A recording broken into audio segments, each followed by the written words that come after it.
साथियों, आप सभी को हम विशाल गाजीपुरी की तरफ से नमो बुद्धाय जय भीम। हम सपना बौद्ध की तरफ से नमो बुद्धाय जय भीम। आज हम लोग सरकार के खिलाफ एक गीत गाए हुए हैं जो आया देश विक्रेता देखो आया देश विक्रेता, जो हमारे देश में हमारे नौजवानों के साथ, हमारे किसानों के साथ, छात्रों के साथ ये जो निजीकरण हो रहा है, जो सारे बैंक से लेकर RBI बैंक से लेकर सारे कुल प्राइवेट हो रहे हैं, उसके खिलाफ में और इस देश के सम्मान में हम इस गीत को गाए हैं। उम्मीद करते हैं कि आप लोग को पसंद आएगा। इस गीत में हम विशाल गाजीपुरी मैडम सपना बौद्ध, इस गीत को आप लोग खूब सुने। और भैया एक बार आप लगा दीजिए, आप लोग थोड़ा सुन लीजिए एक बार। चलिए, रिकॉर्डिंग आज फाइनल हो चुका है।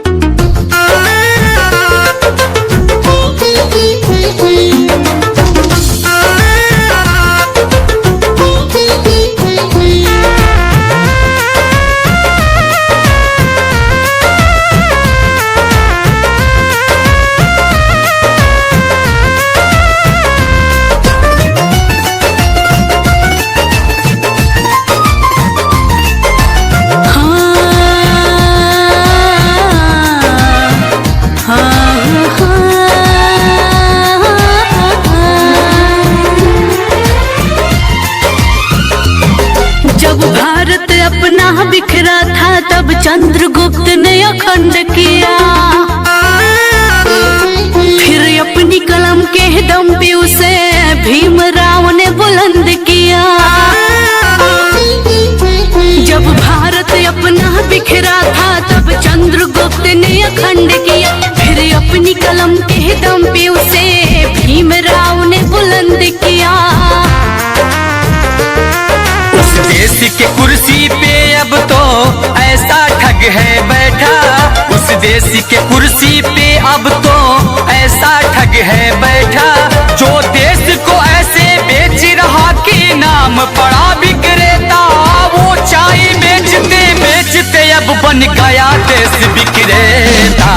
आया देश विक्रेता देखो आया देश विक्रेता, आया देश विक्रेता देखो आया देश विक्रेता।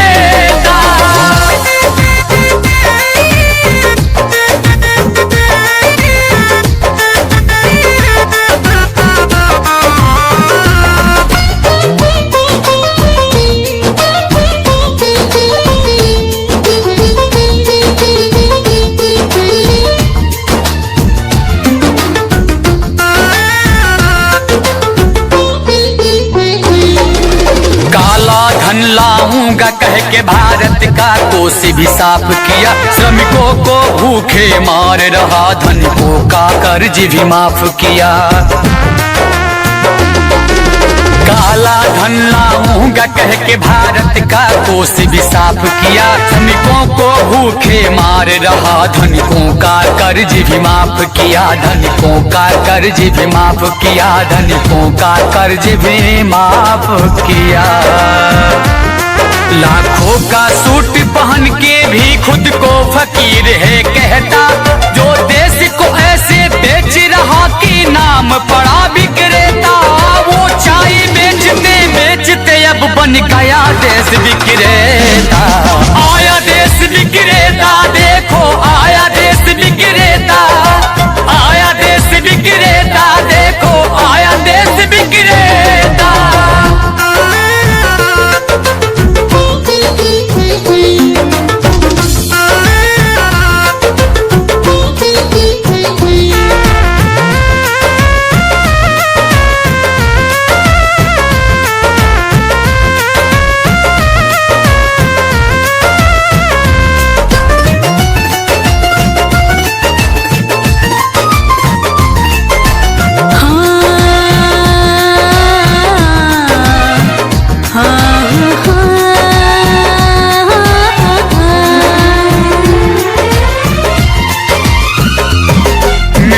तो उसके जूते का कैसा है स्वाद बताती है, जब जब चुनाव हो तब उसको माँ की याद आती है।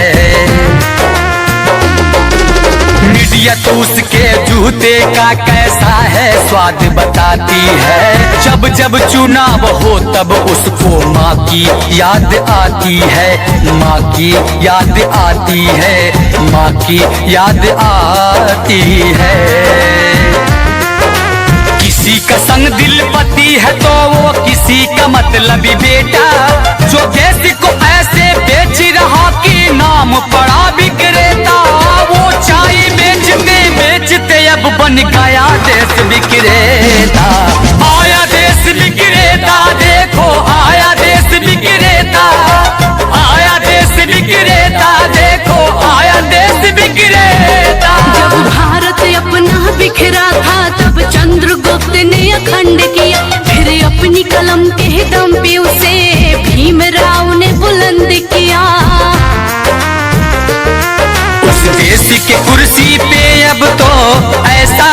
है बैठा, उस देश के कुर्सी